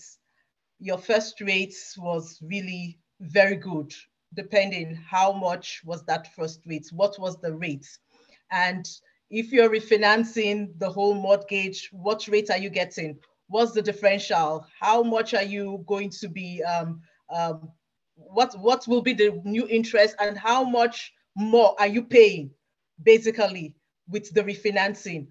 You're refinancing, what are you refinancing for? Is it the different reasons for refinancing? Is it for investment property? And the investment property in the long run, it's really going to you're going to it's another investment. It's a good investment. So what is the cost of that? Getting that investment might be at higher interest rates, right? So it's really there's so many ways to look at it, and but just in a nutshell, I would say, you know what? If you don't want to break your first mortgage, is it a fixed term or fixed mortgage? You know, when you're breaking a fixed mortgage, you're actually going to pay more for fees.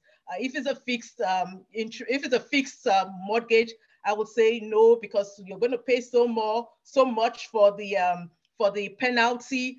Let's go second mortgage. Second mortgage might actually be on the B side. Like I said, if the first mortgage was on the A side, the B side, the interest rates, the difference is really not too much. The difference is not so much from the A side. It's a 1% or 2%. You can take a second mortgage, take out equity takeout, as against refinancing the whole property just because of the difference in the interest right now. That's one option. There's so many different options that are open, and it's going to be on a case-by-case basis. Thank you so much. And moving on to the final question I mean, with the people present here, we'll move to the questions in the chat. Samson, can you please ask your question as brief as it can be? Thank you. Thank you, everyone. My question is this: for someone that is that wants to go into the real estate investment market and currently is on a work permit, yet to get his permanent residence, is it possible for the person to get if almost all the same opportunity from the bank as a mortgage? And if possible, is there any major disparity in terms of someone that is on work permit and not yet permanent residence? Or what would you advise? Would you advise that the person wait till when he gets his permanent residence before he goes into a real estate investment? Thank you. Okay, thank you. And for that particular situation, there are some banks, there are some products that are geared towards the non-residents. So if a non-resident, you have your down payments and you want to purchase a property, definitely we'll look for that product, and you can actually get a mortgage despite the fact that you're not a permanent resident. It's just different criteria. Awesome. You might need to put down more as down payments. Definitely you will not qualify for the 5%, and that's the permanent residents will be qualified for. So it's there are institutions that actually provide products for non-residents. Thank you. Thank you so much, Pri. And apologies for every other person who has their hands up in the Masterclass. I'm sorry, I have to move to the chat just to, to be able to balance things. And thank you so much. And just in case you don't know, before we end the Masterclass, one very important data that I want to share is that we had the highest participant of 162, and till now the lowest is 144, which just shows how much value we're able to create. And people are stuck here because they are learning a lot. And that's huge thanks to our presenters who have done huge justice to a lot of information. Thank you so much. So moving to the chart, I have this question from Miriam, and it says that for newbies who are interested in real estate investment, what would you advise on how they can start this journey? So I think we answered that. And I think my point was, maybe instead of thinking of the bigger picture of trying to get more properties, let's start with getting you one. If we can get you the first one, we'll get you the second, we'll get you the third. It'll be step by step. Awesome. Thank you so much. I'm just flipping through the questions. And second, and we have a question for Priya, and it's coming from Nelson. Says that, hello, my question is to Priya. The system seems set up to make first-time buyers with low income use B lenders. Can you advise about pitfalls? I was told that most people use B lenders and refinance after 1 year to be under the banks. I'm interested in buying a home, but using the bank, I can only get 400K, which cannot buy a house. What is your advice? Okay. Very interesting question, very good questions. So for this particular scenario, different options. You can have a guarantor to sign with you. Somebody, if you have a friend, you have a relation that can come on board the mortgage, and that way you are able to, what you are approved for, with a good income, right? And you're able to, you get approved for more. That's one way.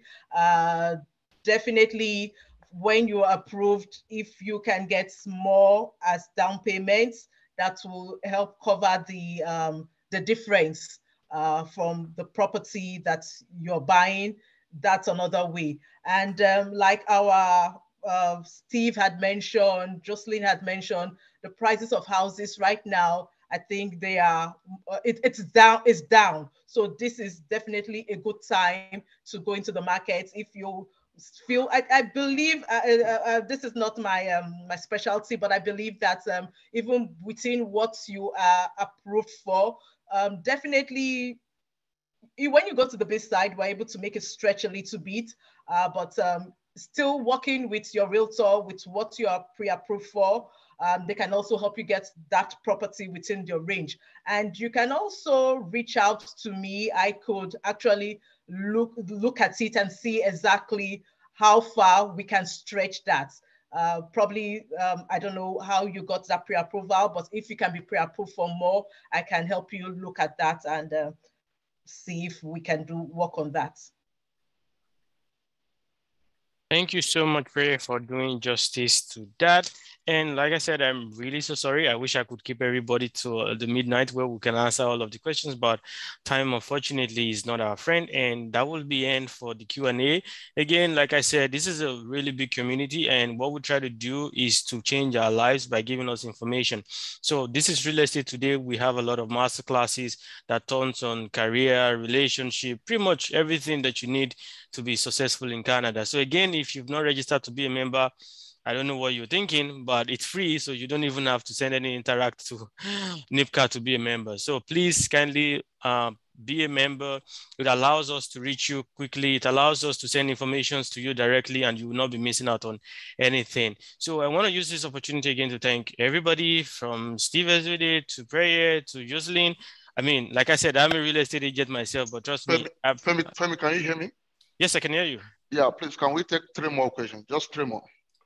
Okay. I know there's a lot of questions, and there are about 2 individuals that raised up their hand before. If they can raise up their hand again, let's take 3 more. I love the way our speakers are able to answer straightforward.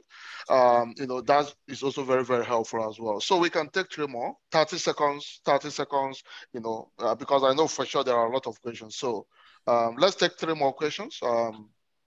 Okay, great. I will take 1 question from the chat and 2 from the audience. So this question from the chat is from Wale. Wale is asking, what is the difference between equity takeout and refinancing? that will be towards mortgage. So what is the difference between equity takeout and refinancing? We can basically say it's the same thing, just the terminology. Refinancing, you are taking out equity, and equity takeout, you're taking out equity. So it's just the semantics. Yes, that's right. Yeah. Yeah. So quick question there, Priye. Maybe what Wale was driving at. Sometimes when you say takeout, you are taking out equity. Do you truly take out equity?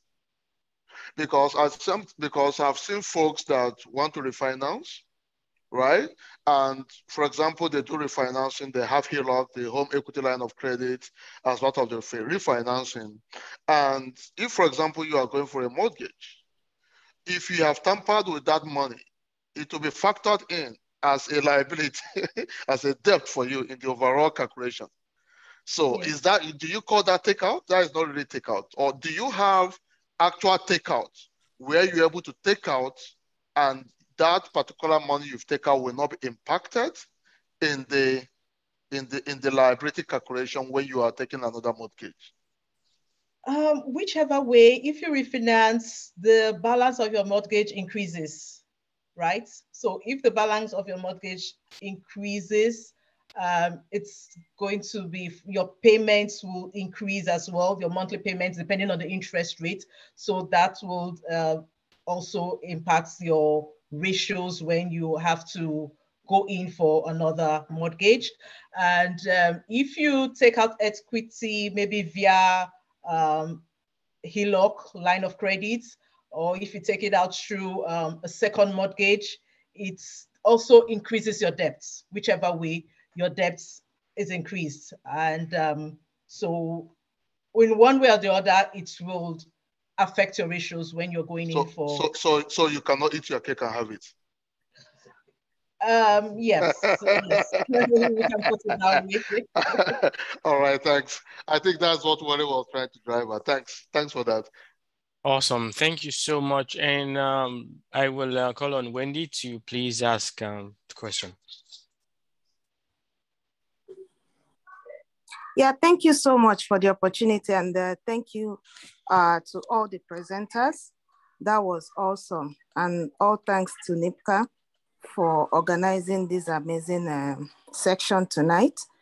I asked a question on the chat, so I'm gonna still go through that, which is for Jocelyn. I just wanted to find out, and I need some clarification on this. How is it possible for you to get financing for your properties? After you have gotten about 10 properties already, are you gonna be using A lenders or B lenders?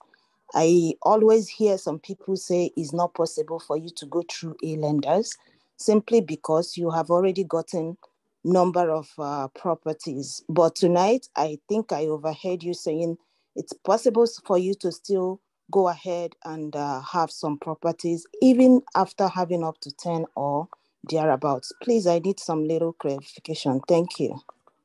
Absolutely. So I will be honest and tell you my personal situation in that my finances have changed in the last 8 years that we've been doing this. So first of all, when we started, we were full-time employees, my husband and I both working. So we were such a perfect candidate for A lenders, so the big banks. And that's what we did. We went to the big banks and it was easy. And I know that our mortgage broker would strategize such that he knows which banks would give you a harder time once you get to a certain number of properties. So we would go to those ones first. And once we get, let's say, for example, at 5, then he'll be like, look, we have to go to another bank now. And then we would change from Scotia and TD and CIBC like that. And then when we left our jobs, we, in the books, had no credible income, right? Because I was a realtor, but I had to build my income over 2 years. So in that time, we had to go to B lenders, and we would use our properties were bringing in income. So we used that. Now, I've been in real estate long enough such that my income in real estate is actually valid. to be able to do some of those things that I wanted to do. Another thing that we've done is we've put some of those properties in corporations. So there's definitely ways to do these things. And with corporations, sometimes you have to go to a bill lender, you have to pay a higher rate. But again, it comes back to the numbers such that you have to calculate and make sure that this is a cost of business. I don't see it as a high rate, I see it as a cost of business. So I make sure that my numbers work, given the fact that I'm still paying higher rates with bill lenders and having to pay higher because I'm using corporations. So that's the easiest way of explaining it. Awesome, awesome. Thank you so much, Justin, for that great, great explanation. You know, guys, because of time, really, trust me, I know that if we want to take more, there's still going to be lots of questions. But because of time, we need to draw the curtain here. But again, I really want to appreciate each and every one of us here tonight. Thank you so very much, Femi. Excellent moderation. Love, love, love, I mean, what you've done. Thank you so very much. And our presenters, Steve, Jocelyn, Priye, I mean, you guys are awesome. Thank you so much for the great insight you've shared with our community. You've enriched us, right? We crave for information because we believe that an informed community is an empowered community. And that is what NIPCA does. So we really appreciate you guys for coming on board tonight to enrich us with this insight and knowledge. Please feel free to share your contact details on the chat so that our community members can reach out to you guys as well. There are a lot of questions, and for sure we can't take every question at this time. But guys, please, can we appreciate them, please, on the chat? I want to see some appreciation. Let's appreciate this. I mean, this incredible experts. You know, they have been able to share great nuggets, gems, and wisdom. Let's appreciate them on the chat, please. On the chat.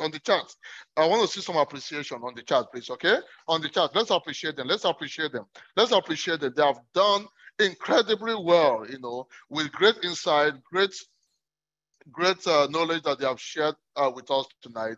I believe that, you know, all this information will really come in handy for most of us. Whether you're about going to the market or you've bought one, you're looking at second, or you want to go all the way to the 10th or 11th one like Wendy that is trying to look for the 11th or 12th one, all these things are possible, right? So please, and I love the point as well, you know, Justin, that was the point you talked about, it depends on who you are listening to, right? Sometimes people tell you, oh, this thing is not possible. It depends on who you are listening to. Someone might say it's not possible based on his or her own experience, but you listen to somebody else that have done it, the person will tell you it's possible and possibly show you how some of these things are done. So great presentation tonight. Thank you so very much. Once again, Priye, Jocelyn, and Steve, and Femi, wonderful presentation. Thank you. Thank you so much. Do we have Adiola here? Adiola, are you here? Yes, I am. Yeah, please. So vote of thanks, you know, on behalf of NIPCA, extend vote of thanks to every one of us. Okay. Thank you. And wrap this up for us, okay? All right. So thank you everyone for making it out tonight with us. We really appreciate you. On behalf of NIPCA and everyone here, we say big thank you to our speakers as well. Priye, Jocelyn, and Steve, we really thank you so much. And we hope that in our future sessions, we'll have you also around us. And for me, I think I like the fact that you have stressed it tonight that it's so important we also do our due diligence, right? So irrespective of who we are talking to and where we are getting our services from, it's still on us to actually go back to our own spaces and actually do our own diligence as well. And for what we have learned today, I'm so sure that we have a much more understanding now of what to do, who to contact, and where to go to make the right decisions. Thank you so much once again. I really appreciate you. Thank you, everyone. Have a great night and enjoy the rest of your week. Thank you. And follow, join NIPCA, the chat, just like Femi talked about. It's a free community. So even in free time, they say there's no free lunch. But can you believe that in NIPCA, you have free programs, free events, free activities? This is one of the communities where you can leverage resources for free. And we've been doing this for the past 4 years. Incredible. Join the community and let's build together, okay? Have a very good night, everyone. Love you all. Thank you. Thank you so much. Thank you. Thank you. Good night, everyone. Good night, everyone. Good night. Good night. Thank you. Bye.